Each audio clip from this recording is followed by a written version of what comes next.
ভারত বিদ্বেষী বাংলাদেশ কতটা ভারতের ওপর নির্ভরশীল?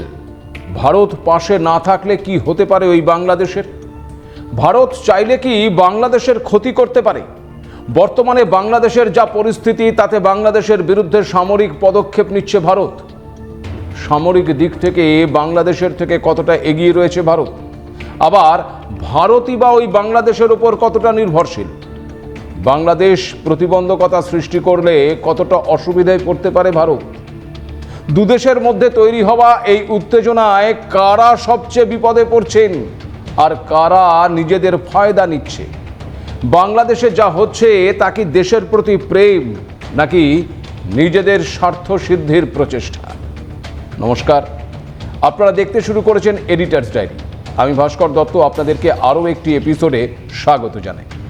আপনাদের বলেছিলাম ভারত বাংলাদেশের বিরুদ্ধে কী ধরনের কঠোর পদক্ষেপ গ্রহণ করতে পারে, আর ভারত কঠোর পদক্ষেপ গ্রহণ করলে বাংলাদেশের কি কি হতে পারে তা পরবর্তী এপিসোডে বলব। কিন্তু ওসমান হাদির মৃত্যু আর তার পরবর্তী বাংলাদেশের যে চিত্র ফুটে উঠল, তাতে কয়েকটি কথা না বললেই নয়। দেখুন, যে কোনো মৃত্যুই কিন্তু দুঃখজনক। গত 12ই ডিসেম্বর জনবহুল এলাকায় গুলিবিদ্ধ হয়েছিলেন হাদি।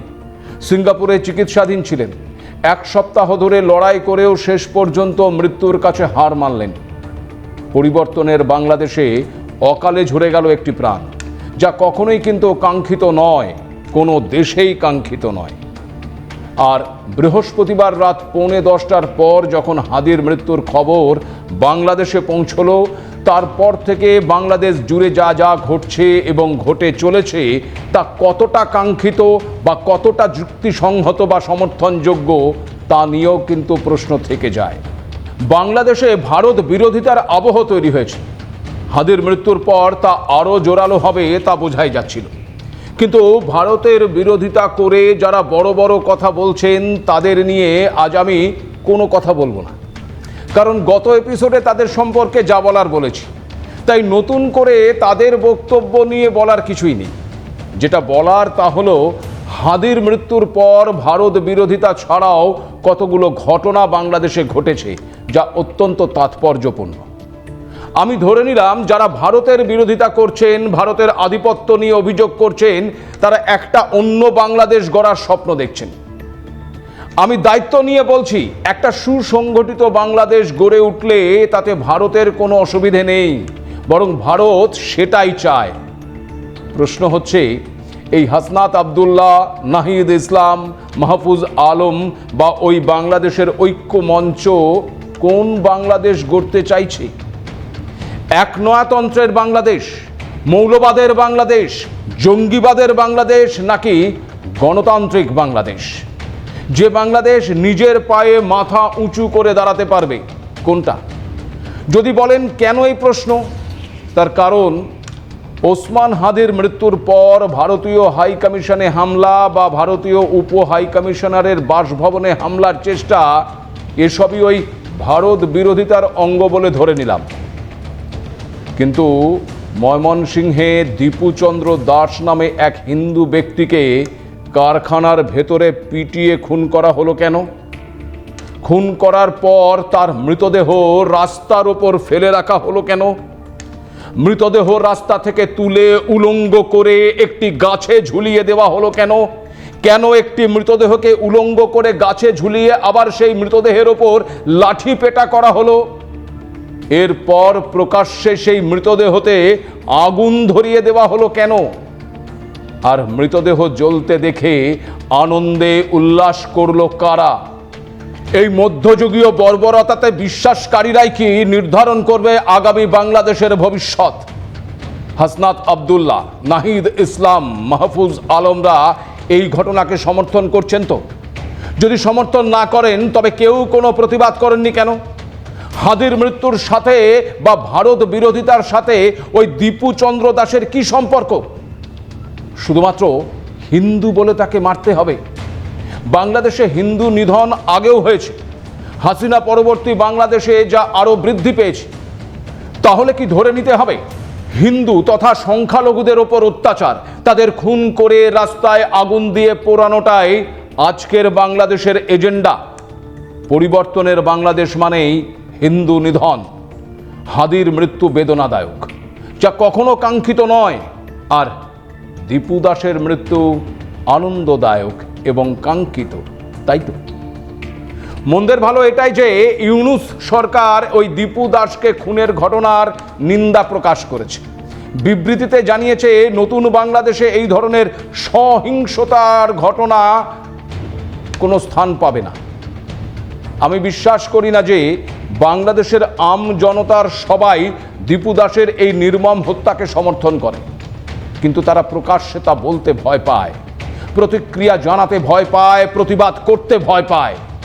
প্রশ্ন এটাও যে বাংলাদেশের আম জনতা ভয় পাচ্ছে কেন? বাংলাদেশে তবে কি বাক স্বাধীনতাও নেই? ধরে নিলাম ভারতের হাই কমিশনের অফিসে হামলা ভারত বিরোধিতার অংশ, কিন্তু খুলনার সাংবাদিক এবং সলুয়া প্রেস ক্লাবের সভাপতি ওই ইমদাদুল হক মিলনকে গুলি করে হত্যা করা হলো কেন? হাদির মৃত্যুর প্রতিবাদের মাঝেই বৃহস্পতিবার রাতে সলুয়া বাজারের মধ্যে গুলি করা হয় ওই ইমদাদুল হক মিলনকে। তার সঙ্গে গুলিবিদ্ধ হয়েছে দেবাশিস নামে আরও একজন, তার মাথায় গুলি লেগেছে। আর এখানেই শেষ নয়, বাংলাদেশের অত্যন্ত জনপ্রিয় দুটি সংবাদ মাধ্যম প্রথম আলো এবং ডেইলি স্টারের দপ্তরে আগুন ধরিয়ে দেয় ওই হাদি অনুগামীরা। বৃহস্পতিবার গভীর রাতে ঢাকার শাহবাগ এলাকা থেকে একদল লোক এসে জোর করে ঢুকে পড়ে কারওয়ান বাজারে প্রথম আলোর অফিসে। সংবাদ মাধ্যম অফিসে ঢুকেই চলে ভাঙচুর, লুটপাট, আর এরপর আগুন ধরিয়ে দেয় ওই হাদি অনুগামীরা। দপ্তরে থাকা সাংবাদিক এবং কর্মীরা কোনো ক্রমে প্রাণে বেঁচেছেন। আগুন নেভাতে গিয়ে বিদ্যুৎস্পৃষ্ট হয়ে দুই দমকল কর্মী গুরুতর আহত হয়েছে। শুধু প্রথম আলো নয়, বহুল প্রচারিত সংবাদ মাধ্যম ডেইলি স্টারের অফিসেও অগ্নিসংযোগ করা হয়। দাউ দাউ করে জ্বলতে শুরু করে সংবাদ মাধ্যমের দপ্তর। এই হামলার কারণে প্রথম আলো এবং ডেইলি স্টারের কোনো পত্রিকা এদিন প্রকাশিত হয়নি। ভারত বিরোধিতা বুঝলাম, হিন্দু নিধনের কারণও না হয় বুঝলাম, কিন্তু নিজেদের দেশের সংবাদ মাধ্যমের ওপর হামলা কেন? বাক স্বাধীনতায় হস্তক্ষেপ, অর্থাৎ আমি যা চাইবো তাই লিখতে হবে, তাই বলতে হবে, না হলে প্রথম আলো ওই ডেইলি স্টারের মতন অবস্থা হবে। কলম যদি বিরোধিতা করে তবে ইমদাদুল হক মিলনের মতন গুলি খেয়ে মরতে হবে। এই বার্তাই কি দিতে চাইছেন ওই হাসনাত আবদুল্লাহ, নাহিদ ইসলাম আর মাহফুজ আলমরা? এটাই কি তবে তাদের আগামী বাংলাদেশের প্রতিচ্ছবি? কোড আনকোড ফ্যাসিবাদে হাসিনাকে গদিচ্যুত করে এ কোন গণতন্ত্র কায়েম করতে চাইছে বাংলাদেশের ওই স্বঘোষিত বিপ্লবীরা? বাংলাদেশের মানুষ কি এই পরিবর্তন চেয়েছিল? আজ প্রশ্নটা সরাসরি ওই বাংলাদেশের সাধারণ মানুষকেই করতে চাই। হাসিনার প্রয়োজন নেই, ভারতেরও প্রয়োজন নেই। পাকিস্তানকে সঙ্গে নিয়ে যে বাংলাদেশ গড়ে উঠছে তাকে কি বাংলাদেশের সাধারণ মানুষ সমর্থন করছেন? এই অশান্তির আবহে আদৌ কি আগামী ফেব্রুয়ারিতে ভোট হবে? ভোট হলেও বাংলাদেশের আম জনতা সেই ভোট দিতে পারবেন? কারণ ওই দেশে এখন শুধু ভারত নয়, হিন্দু নয়, সংবাদ মাধ্যম নয়, বাংলাদেশে এখন আক্রান্ত কবিগুরু রবীন্দ্রনাথ ঠাকুরও। কারণ রাতের অন্ধকারে ছায়ামূর্তিরা হামলা চালিয়েছে ধানমন্ডির সাততলায় ঐতিহ্যবাহী ছায়ানটে। 1961 সালে রবীন্দ্র জন্ম শতবর্ষের উদযাপনে যে ছায়ানটের জন্ম হয়েছিল আজ তা ভস্মীভূত। তছনছ হয়ে গেছে সঙ্গীতের সমস্ত সরঞ্জাম। আফগানিস্তানের বামিয়ান উপত্যকায় ভাঙা বিশাল বুদ্ধ মূর্তিটার মতো চোখের সামনে পড়ে রইল আমার পড়শি দেশের সংস্কৃতি। যারা প্রতিদিন সকালে কবিগুরুর গান গাইত, সেই বাংলাদেশে এখন রবীন্দ্রনাথ অপাংতেয়, অপ্রয়োজনীয়। এটাই কি তবে ওই হাসনাত আবদুল্লাহ, নাহিদ ইসলাম, মাহফুজ আলমদের শিক্ষা? ভারত বিদ্বেষ, ভারতের বিরুদ্ধে আধিপত্যবাদের অভিযোগ, এসব যা কিছু বলা হচ্ছে তা কতটা যুক্তিসঙ্গত? ভারত কি গোটা বিষয়ের ওপর নজর রাখছে? ভারত যদি কঠোর ব্যবস্থা গ্রহণ করে তবে কতটা বিপাকে পড়তে পারে ওই বাংলাদেশ? বাংলাদেশের অভ্যন্তরে যে জঙ্গি ঘাঁটি তৈরির তোড়জোড় চলছে, পাকিস্তানের জঙ্গি সংগঠনগুলোর ভারতের নাশকতার জন্য ওই বাংলাদেশের মাটিকে ব্যবহার করতে চাইছে, কিভাবে রোহিঙ্গাদের কাজে লাগিয়ে তারা জঙ্গি প্রশিক্ষণ দিচ্ছে, এই তথ্য আপনাদেরকে আগেই জানিয়েছি। ছাত্র আন্দোলনকে সামনে রেখে বাংলাদেশ জুড়ে যে মৌলবাদীদের দাপাদাপি শুরু হয়েছে, সে কথাও আপনারা জানেন। একাধিক তথ্য ইতিমধ্যেই আপনাদের সামনে আমরা তুলে ধরেছি। শেখ হাসিনাকে অত্যাচারী ছিলেন বলে যারা অভিযোগ করেছেন, যারা শেখ হাসিনাকে তাড়িয়ে দিয়ে নিজেরাই মসনদে বসে বাংলাদেশের ভাগ্য লিখতে চাইছেন, তারা কি ভারতকে বাদ দিয়ে চলতে পারবেন? ভারতের চিকেন নেক বলুন কিংবা ওই সেভেন সিস্টার মানে উত্তর পূর্বের 7টি রাজ্য, বাংলাদেশ এসব কিছুই দখল করে নেবে আর ভারত বসে বসে তা দেখবে। আচ্ছা, একজন পাগলও এই কথা শুনে হাসবে না বলুন তো? দেখুন, আগেও বলেছি, আবারও বলছি, ভারত কখনোই দখলের পক্ষে নয়। তবু যদি তর্কের খাতিরে দেখার চেষ্টা করি যে ভারত এবং বাংলাদেশ এই দুই দেশের মধ্যে কার শক্তি বেশি, তাহলে তথ্য বলছে ভারতের থেকে 31 যোজন দূরে দাঁড়িয়ে রয়েছে ওই বাংলাদেশ। কারণ গ্লোবাল ফায়ার পাওয়ারের 2025 সালের তথ্য বলছে সামরিক শক্তির নিরিখে গোটা বিশ্বে বাংলাদেশের স্থান 35 নম্বরে, আর ভারতের অবস্থান সেখানে 4 নম্বরে। গোটা বিশ্বে সামরিক শক্তিতে আমেরিকা, রাশিয়া, চীনের পরেই এই ভারতের স্থান। গ্লোবাল ফায়ার পাওয়ারের পরিসংখ্যান অনুযায়ী বাংলাদেশের মোট জনসংখ্যা 16,87,00,000-এর কাছাকাছি। মোট মিলিটারির সংখ্যা প্রায় 70 লক্ষ, যার মধ্যে এয়ারফোর্সে রয়েছে মাত্র 17,400, নেভিতে রয়েছে 25,100 জন, নৌবাহিনীতে রয়েছে মাত্র 2টি সাবমেরিন, 7টি ফ্রিগেটস, 6টি করভেটস, নেই একটিও হেলিকপ্টার। বায়ুসেনার কাছে বাংলাদেশের রয়েছে মোট 214টি এয়ারক্রাফট, যার মধ্যে প্রস্তুত অবস্থায় রয়েছে মাত্র 139টি, আর ফাইটার বিমানের সংখ্যা বাংলাদেশের 42টি, আর হেলিকপ্টার রয়েছে মাত্র 65টি। এই হলো বাংলাদেশের সামরিক শক্তির চেহারা। অত্যন্ত দক্ষতার সঙ্গে বাংলাদেশের সেনারা তাদের দেশকে রক্ষা করে আসছেন বিগত 5 দশক ধরে। অন্যদিকে এবার যদি একটু ভারতের অবস্থানটা দেখি, তাহলে দেখা যাচ্ছে বিশ্বের 4র্থ শক্তি ভারতের মোট জনসংখ্যা প্রায় 141 কোটি। Total military personnel 51,37,550। এয়ারফোর্সে রয়েছে 3,10,575 জন, নেভিতে 1,42,252 জন। ভারতের নৌবাহিনীতে রয়েছে 18টি সাবমেরিন, 14টি ফ্রিগেটস, 18টি করভেটস, আর এয়ারক্রাফট ক্যারিয়ার রয়েছে 2টি। ভারতের বায়ুসেনার শক্তিটা কেমন? মোট এয়ারক্রাফটের সংখ্যা 2,229, যার মধ্যে প্রস্তুত অবস্থাতেই রয়েছে 1,672টি। ফাইটার বিমানের সংখ্যা রয়েছে 513টি, প্রস্তুত অবস্থায় রয়েছে 385টি। স্পেশাল মিশনের জন্য রয়েছে 74টি বিমান, যার মধ্যে প্রস্তুত রয়েছে 56টি, আর হেলিকপ্টারের সংখ্যা 899টি। এই তথ্যের পর নিশ্চয়ই আমার বলার কোনো দরকার নেই। দেখুন, এই তথ্য কখনোই বাংলাদেশের সামরিক শক্তিকে ছোট করার জন্য নয়। শুধুমাত্র যারা ভাবছেন এক্ষুনি ভারতের 7 সিস্টার দখল করে নেবেন, এই তথ্যটা শুধু তাদের জন্য দিয়ে রাখলাম। আরও একটি তথ্য দিই, এই যে বাংলাদেশের তরুণ নেতারা বলছেন না বাংলাদেশ না থাকলে নাকি ভারত চলতে পারবে না, প্রথমত একটু ম্যাপটা দেখুন, ভারতের অবস্থান আর বাংলাদেশের অবস্থানটা দেখুন। একটি দেশ যার 3 দিকে ভারত দিয়ে ঘেরা, আর একটি দিকে সমুদ্র, তাও আবার ওই ভারতকে বাদ দিয়ে এগোনো সম্ভব নয়। আকাশপথে বের হতে গেলেও ভারতকে উপেক্ষা করা ওই বাংলাদেশের পক্ষে যথেষ্টই কঠিন। আপনাদেরকে জানিয়ে রাখি, বাংলাদেশে যা হচ্ছে ভারত কিন্তু তার দিকে কড়া নজর রাখছে।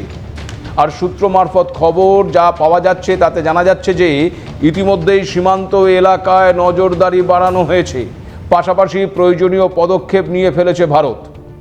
তবে আগ বাড়িয়ে ভারত কোনো পদক্ষেপ নেবে না, সেটা জোর দিয়ে বলাই যায়। বাংলাদেশের ওই বিপ্লবী নেতারা বলছেন যে ভারত নাকি বাংলাদেশের ওপর নির্ভরশীল। তাদের জন্য একটা তথ্য দিই, 2024-25 অর্থবর্ষে দেশে মোট 61 বিলিয়ন বা ওই 6100 কোটি মার্কিন ডলারের পণ্য আমদানি হয়েছে বাংলাদেশে, যা এর আগের 2023-24 অর্থ বছরের চেয়ে 7% কম। ভারতের বাণিজ্য মন্ত্রণালয়ের তথ্য অনুযায়ী 2024-25 অর্থ বছরে, মানে ওই হাসিনার পরবর্তী সময় আর কি, ভারত বাংলাদেশে প্রায় 1149 কোটি ডলারের পণ্য রপ্তানি করেছে, যা আগের বছরের 1107 কোটি ডলারের তুলনায় 3.79% বৃদ্ধি পেয়েছে। ভাবুন, অর্থাৎ হাসিনার আমলের থেকে এই ইউনূসের আমলে ভারতের পণ্য বেশি গেছে বাংলাদেশে। 2025 সালে বাজারে নিয়ন্ত্রণ রাখার জন্য ভারত থেকে প্রচুর পরিমাণে পেঁয়াজ এবং চাল কিনেছে ওই বাংলাদেশের অন্তর্বর্তী সরকার। তথ্য বলছে 2024-25 অর্থ বছরে ভারত থেকে বাংলাদেশে পেঁয়াজের আমদানি বেড়ে দাঁড়িয়েছে প্রায় 211 কোটি ডলার, আর চালের ক্ষেত্রে বৃদ্ধি হয়েছে 361 কোটি ডলার। তুলো এবং সুতো আমদানির ক্ষেত্রেও বাংলাদেশে ভারতের প্রভাব কিন্তু এখনো পর্যন্ত বজায় রয়েছে। তথ্য বলছে 2024-25 অর্থ বছরে তুলো আমদানি বেড়ে দাঁড়িয়েছে 2803 কোটি ডলারে। তৈরি পোশাক শিল্পের জন্য গুরুত্বপূর্ণ সুতো আমদানি ভারত থেকে সামান্য কমলেও এখনো কিন্তু তা অব্যাহত রয়েছে। আর বিদ্যুৎ এবং জ্বালানি খাতেও ভারতের উপর নির্ভরশীলতা রয়ে গেছে ওই বাংলাদেশে প্রতিদিন প্রায় 1780 মেগাওয়াট বিদ্যুৎ এই ভারত থেকে আমদানি হয়, যা মোট চাহিদার 15% বেশি। এগুলি কিন্তু কোনোটাই ওই ভারত যেচে গিয়ে বাংলাদেশকে বিক্রি করেছে এমনটা কিন্তু নয়। বাংলাদেশের প্রয়োজনের জন্য ভারতের থেকে তারা কিনেছে। অর্থাৎ ভারতের বিদ্যুৎ ছাড়া বাংলাদেশ প্রায় অন্ধকার। ভারতের চাল পেঁয়াজ না থাকলে বাংলাদেশের সাধারণ মানুষকে না খেয়ে বা অর্ধেক খেয়ে থাকতে হবে, কারণ তাতে বাংলাদেশের বাজারে চালের দাম যা বাড়বে অনেক মানুষই তা কিনতে পারবে না। এই অবস্থায় ভারত বিরোধিতা যারা করছেন তাদের আসল উদ্দেশ্য নিয়ে কি প্রশ্ন তৈরি হচ্ছে না? যেখানে প্রতি পদে পদে একটি দেশ ভারতের ওপর নির্ভরশীল, ভারতকে বাদ দিয়ে কিছুই তারা ভাবতে পারছে না, সেই দেশটি কিভাবে এই ভারত বিরোধিতা করে চলেছে। আর দেখুন, এত বিরোধিতা সত্ত্বেও ভারত কিন্তু কখনোই বলেনি যে বাংলাদেশকে চাল দেব না, পেঁয়াজ দেব না। শত বিরোধিতা সত্ত্বেও বাংলাদেশের সাধারণ মানুষের প্রয়োজনে সহযোগিতার হাত বাড়িয়ে দিয়েছে ভারত। এটাই ভারত। এরপরেও এত বিরোধিতা কেন? উত্তরটা দিচ্ছেন কিন্তু বাংলাদেশের শুভবুদ্ধি সম্পন্ন মানুষরা। তারা জানেন কেন এই বিরোধিতা, এর পেছনে কে বা কারা রয়েছে তারা খুব ভালো করেই বুঝতে পারছেন, কিন্তু প্রকাশ্যে কেউ মুখ খুলতে চাইছেন না, কারণ মুখ খুললেই যে খুন হতে হবে, এটাই তো এখন বাংলাদেশের কালচার। তবে ওসমান হাদি খুনের পেছনে যে আওয়ামী লীগের বিরুদ্ধে অভিযোগ উঠেছে, সেই আওয়ামী লীগের joint general secretary Wahiuddin Nasim তিনি জানিয়েছেন একেবারে অন্য কথা। কি বলেছেন তিনি, শুনুন। 2024 সালের 5ই আগস্টের পর থেকে যত ধরনের হত্যাকাণ্ড সংঘটিত হয়েছে বাংলাদেশ, এরা কারা করেছে? রাষ্ট্রীয় ক্ষমতায় দখল করে এই মব সন্ত্রাসীদের, জঙ্গিদের এবং সন্ত্রাসীদেরকে প্রশ্রয় দেওয়া, তাদেরকে লালন করা, মব সন্ত্রাসের জনক হিসেবে এই সন্ত্রাসীদের রক্ষা করে চলেছেন ডক্টর মোহাম্মদ ইউনূস। সত্যিই কি ইউনূস আইএসআই এর চর হিসেবে কাজ করছেন? সে কারণেই কি ইউনূস গদিতে বসেই চিরশত্রু পাকিস্তানের সঙ্গে হাত মিলিয়েছেন? পাকিস্তানের বুকে জঙ্গিদের ডেরা তৈরি হয়েছে, সে বিষয়ে আমরাও কিন্তু এর আগে একাধিক তথ্য তুলে ধরেছি। আওয়ামী লীগ নেতার মন্তব্যে তা আরও একবার উঠে এলো। খুব স্বাভাবিকভাবেই তাই প্রশ্ন, আজকের বাংলাদেশ ঠিক কোন পথে যাচ্ছে? কিছু মানুষ শুধুমাত্র নিজেদের নোংরা স্বার্থ পূরণ করার জন্য বাংলাদেশের আম জনতাকে একটা অনিশ্চিত ভবিষ্যতের দিকে ঠেলে দিচ্ছে না তো? যে বাংলাদেশের মানুষ রক্ত দিয়ে স্বাধীনতা লাভ করেছিল তাদের আবার পাকিস্তানের হাতে সঁপে দিয়ে পরাধীন করে তুলছেন না তো এই ইউনুস, হাসনাত আবদুল্লাহ, নাহিদ ইসলাম, মাহফুজ আলমরা? ভারতের থেকে বেশি এ বিষয়ে ওই বাংলাদেশের আম জনতার ভাবার প্রয়োজন রয়েছে। ভারত সব সময় বাংলাদেশের পাশে ছিল, আছে, থাকবে। বাকিটা কিন্তু আপনাদের ভাবতে হবে, মানে বাংলাদেশে যারা রয়েছেন তাদের ভাবতে হবে। তাই আপনারা ভাবুন, আপনারা কোন পথে যাবেন। আজ এ পর্যন্তই। নমস্কার।